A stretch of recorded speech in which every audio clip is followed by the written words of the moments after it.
What is good? In this video, I kind of wanted to go over my vocal chain and the different plugins that I use, as well as just my thought process about how I approach a record to mix it. And before even mixing it, how I go about recording it. Because what I didn't want to do is just offer you a bunch of plugins with no understanding of the pre-mixing and pre-recording process. Because what you don't want to do is just take a bunch of plugins and throw them on a bad recording, because it's just going to sound like a bad recording with plugins on it. And so, yeah, I wanted to kind of cover that first. But if you're just here for the plugins, which is totally and completely fine, just scroll to this particular minute and second, and this is where I will start talking about the plugins. But if you are here and you kind of want to see my entire process and kind of how I work through recording and mixing and what that process looks like, then we're gonna go ahead and get into that right now. So the first thing I would say to do is make sure that you understand like the placement of your microphone. Even if you are too close to your microphone, it's gonna sound like you're really close to your microphone, but make that be a creative decision and a choice that you make. If you come back a little bit, this is what it sounds like. So just spend about 5 minutes before you even hit record officially, just figuring out what that sounds like. And I do this whether I'm recording for myself or for another artist. We just take the first 5 minutes, like, how do your headphones sound? Does everything sound loud enough so you don't feel like you're trying to like stretch to hear it? Can you hear yourself well enough? Do I need to turn your vocals up before we even get started? Because all of these things will affect also how you relay within the microphone. You may find yourself kind of screaming so that you can hear yourself. So you just want to take 5 extra minutes just to make sure that your vocals sound how they're supposed to sound, and that your mic placement is where it needs to be, and that there's enough headroom, that you're not recording too low, that you're not recording too loud. If you are looking at your metering and it's well into the red and it just keeps hitting the ceiling, it's too loud. Just turn it down, because what's going to happen is, unless you're looking for a distorted sound like Kanye West Stronger, where everything just sounds very distorted, that's a creative choice. Unless you want your song to sound like that, just go ahead and bring your vocals down. If they're hitting the yellow, you're getting up there, but you should be okay.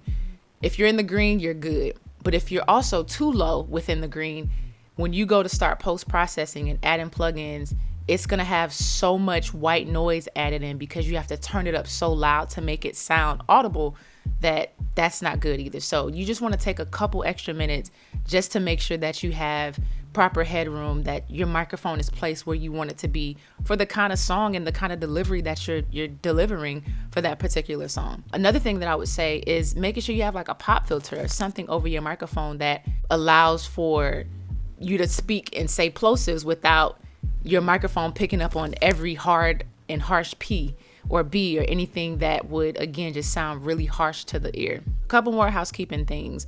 Once you find your list of plugins and your vocal chain, and your vocal chain is just basically the order in which your plugins will go. So it's not just the plugins that you use, it's the order in which you put them as well, because think of it like this. Your vocal is coming through basically like a filter. And every single plugin that you have, it's passing through each of those. And so the ones that you have at the very front of that line, it's hitting those first. So you want to be very intentional about the plugins that you are using at the top of your chain, and then the ones that kind of linger on out into the end. So I'm very intentional about that, and I think that's something you should also be very intentional about as well. And so once you figure out what those plugins are, then the next thing I would say to do is to save that as a template. I'm able to record and mix a lot of my songs in the same day because I have a template that works for my voice. I don't deviate from it. I start out with that template. There are some things I may tweak because each song is different, and so my voice may need to cut through in a different way. But for the most part, I'm using the same exact template each time. And when I open that up, every single plugin that I want to use and where it needs to be is exactly where it needs to be. So I don't have to spend time being like, well, what's the first plugin in the chain? No, when I'm ready to get an idea out, I want to get that idea out. I don't want to spend time trying to figure out what the plugins are and what order they go in. So now we can go ahead and get into the actual mix. The first thing that I always start with is auto-tune or some kind of pitch correction. After auto-tune, I go into what is called reductive EQ. And so reductive EQ is basically reducing any of those frequencies that just don't need to be there. And 9 times out of 10, you can get rid of that lower end because most times it's just going to be self noise from your microphone. It may be some room noise that's happening. So you can typically get rid of that. And I get rid of that on not just vocals, I get rid of it on instruments as well. When you do keep that in, it starts to make your track sound unnecessarily muddied.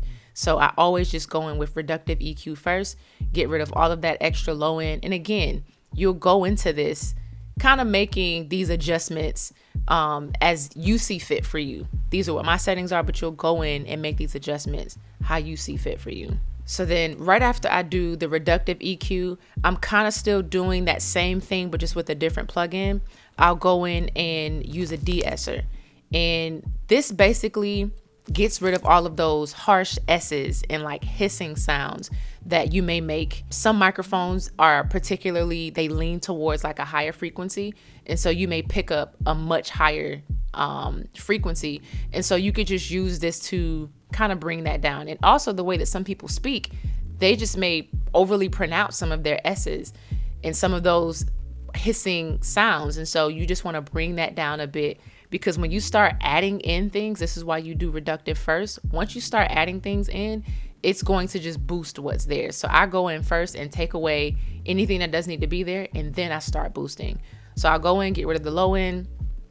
This is essentially getting rid of that high end, any of those S's, any of those just higher frequencies that could later on clash or become an issue. I get rid of all of those things first, and then I go into using my compressor. So the Waves compressor, the Waves CLA-2A, is so solid. That is my favorite compressor. It is amazing on vocals. It just adds a warmth that is just kind of hard to explain. I would say you got to hear it first, or hear it to kind of believe it and really understand what it can do. But the Waves CLA-2A is super great. And what your compressor is going to do is balance out your vocals. So if you have some moments that are really low where you kind of like didn't deliver it the same way, it's just going to bring everything up to an even playing field. If there are some things that are too high, it's going to just kind of level everything out so everything is on an even playing field. After your compressor, for me, the next thing I go into is the NS1 Noise Suppressor. I've had some people say that this should be moved higher up. So again, this is why this is subjective. This is up to you and how you use these plugins and the order in which you use them. This is just the way in which I use mine.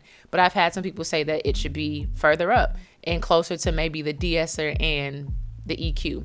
This is how I use mine. I'm not changing it because it sounds good for my vocals. But if you are discovering your vocal chain, try moving this around to see if you like it in a different place.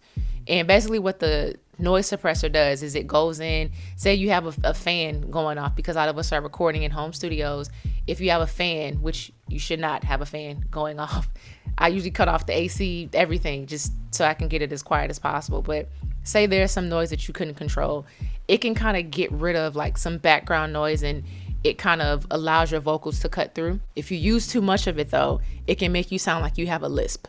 So with all of these plugins, you want to make sure you are using them sparingly and as much as they should be used, and not just using it just to say I put this plugin on there.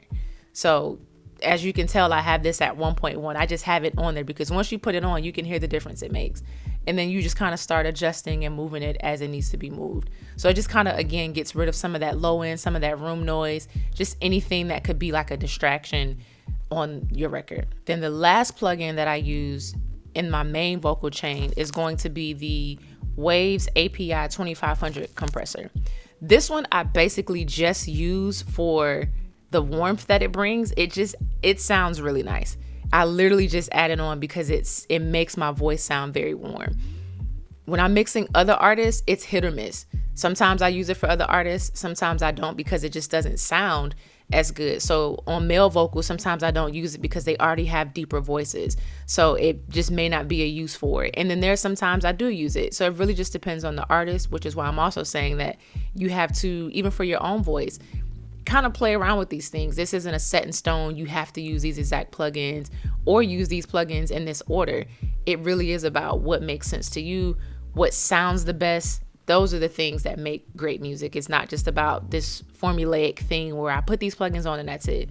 No, even though I have this template, I go in and I make adjustments based off of what I want the feeling of a particular song to sound like. So that's basically my setup for all of my main plugins. The last thing that I do is I send reverb and a delay on every single song. I always send those through a bus. That's a whole nother video. But you basically create like an auxiliary and you put these plugins on there and you get to control these through what we call sends. And so those are the last two things that go in on my vocal chain plugin that I use. It's Reverb, and then the delay that I use is a Pro Tools factory stock plugin. All right, so the first thing I'm gonna do is just kind of let you hear what the vocals sound like without it. They're gonna sound really low, and you'll kind of hear everything kind of boost up later on. So we're gonna start with this right here. Yippee-ki-yo, yippee-ki-yay, working like 3 jobs, ready for a vacate. I'm gonna go ahead and add auto tune in. Yippee-ki-yo, yippee-ki-yay, working like 3 jobs, ready for a vacate. I'm gonna go ahead and add that reductive EQ. Yippee-ki-yo, yippee-ki-yay, working like 3 jobs, ready for a vacate.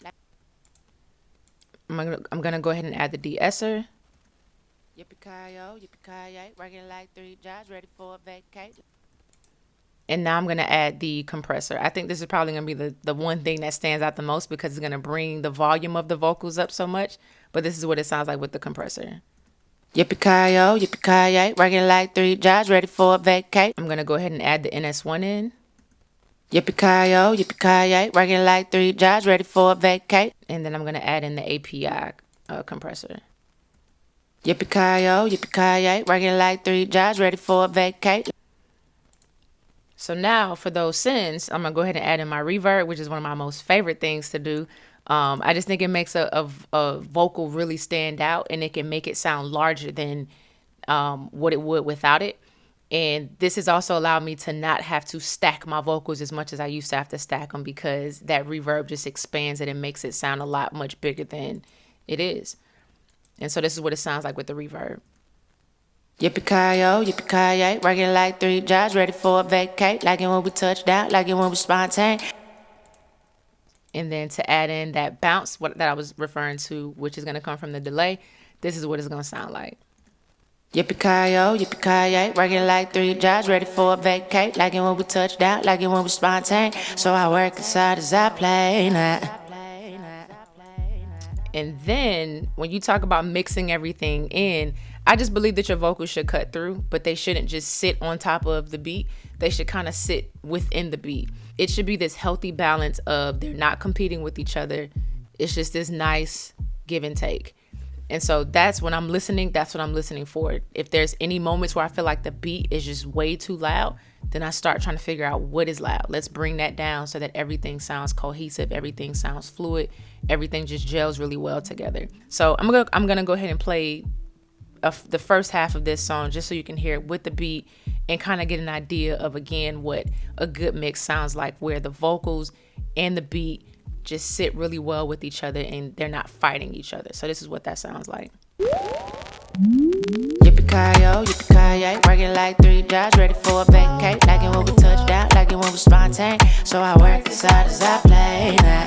I'm trying to see you in the moonlight, so you can meet me by the poolside. I know you're looking for a good time, yeah. But listen, baby, you the show. This is not a... So basically, that's it. I didn't want to make this video too long, and it's kind of already running really long. But I wanted, again, this to be super holistic. I wanted to not just approach it from the aspect of these are the plugins you should use. I wanted you to also understand like why certain things are there. And also just, again, the pre-recording and pre-mix process and the things that I do to make sure before I even start mixing anything that the vocals are exactly where they need to be before I start throwing a bunch of plugins on there. And also understanding that the plugins that I suggest to you are also subjective. You don't have to use the exact things that I'm using. You can find something that's already within your DAW, or you can go and purchase these or another brand. There's so many different brands out there. I'm just kind of like if I like it, I love it, and I'm gonna stick to it for forever because that's just what works for me. And so I've been using Waves plugins maybe for the last 10 years now. And I've also used some UA plugins, Universal Audio. They have a lot of similar plugins. I cannot remember what theirs is called, but they have a similar one to the CLA-2A. So they have a lot of things that, again, no matter what company you're using, there's a lot of these plugins that kind of resemble each other and they have the same use case. So I hope this helps. If there's anything that you think that I should explain a little bit better or make a separate video about, kind of explaining more, like going into more detail, I would love to do that as well. I appreciate y'all watching and subscribing and just doing all of the things, the YouTube things. Like I really appreciate it, because this is how I got into doing this. I'm self-taught in both video and audio production, and I wouldn't have been able to do that without YouTube and, you know, going into different studios and just observing and watching. And that's another thing. When I'm in somebody else's studio, I'm a student. I'm always a student. Just, why does that sound like that? Why did you do that?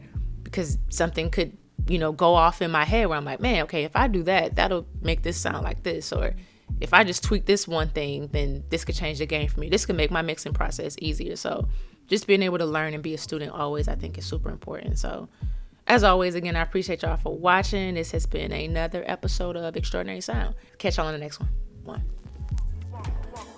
I love it. Whatever it is, you got it. Whatever it is, I like it, baby.